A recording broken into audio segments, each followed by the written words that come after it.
నీవు వెళ్ళి బేదలకిమ్ము.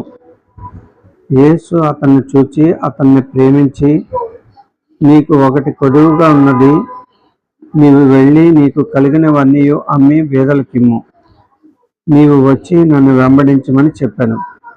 మార్కు 10:21. ధనవంతుడైన యువ అధికారికి పరిపూర్ణత పట్ల మక్కువ ఉంది. అతను యేసుక్రీస్తును చూసినప్పుడు ఆయనలో ఉన్న పరిపూర్ణత అతన్ని ఆకర్షించింది. తాను కూడా యేసులాగా పరిపూర్ణుడిగా ఉండాలని ధనవంతుడైన యువ అధికారి కోరిక. మన ప్రభువు తన దగ్గరకు వచ్చేవారిలో వ్యక్తిగత పరిశుద్ధత కంటే మిన్నగా వారిలో రిక్తతను మరియు పరిత్యాగాన్ని కోరుకుంటున్నాడు. మన హక్కుల్ని మనం విస్మరించి మనల్ని మనం పూర్తిగా రిక్తులను చేసుకోవాలని మన ప్రభువు కోరిక.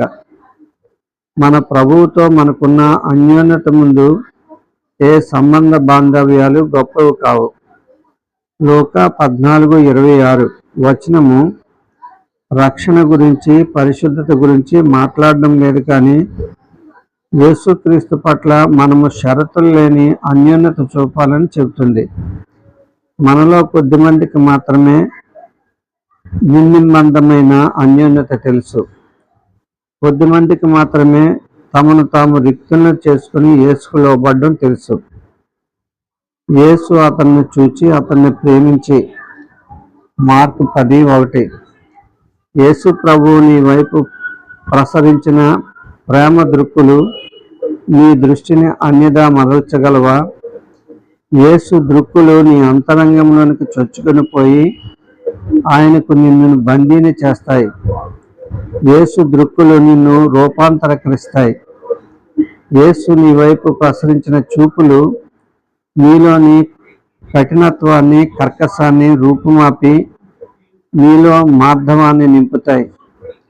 యేసు నీ వైపు ప్రేమతో చూచిన తర్వాత నీవు దుర్భేద్యంగా ఉండగలవా? నీలో ఇంకా కక్ష, కార్పణ్యము ఉండగలవా? ఆయన చూపులు తాకని స్థలం నీలో ఉంటుందా? నీకు ఒకటి కొదువుగా ఉన్నది. యేసుక్రీస్తుకు ఏది నీలో కొదువుగా కనిపిస్తుంది? ఆయనతో నీకు ఉండవలసిన అన్యోన్యత కాదు కదా. నీకు కలిగినవన్నీ అమ్మి బేదలకిమ్ము. నీకు అతిశయం కలిగించే వాటన్నిటినీ వదిలించుకో. నిన్ను నీవు సజీవయాగంగా అర్పించుకో. నీకు ఉన్నవన్నీ వదిలిపెట్టి రిక్తుడిగా మారు. నీవు వచ్చి నన్ను వెంబడించు. ఆయన నడిచిన బాటలో, ఆయన అడుగు జాడల్లో నడువు.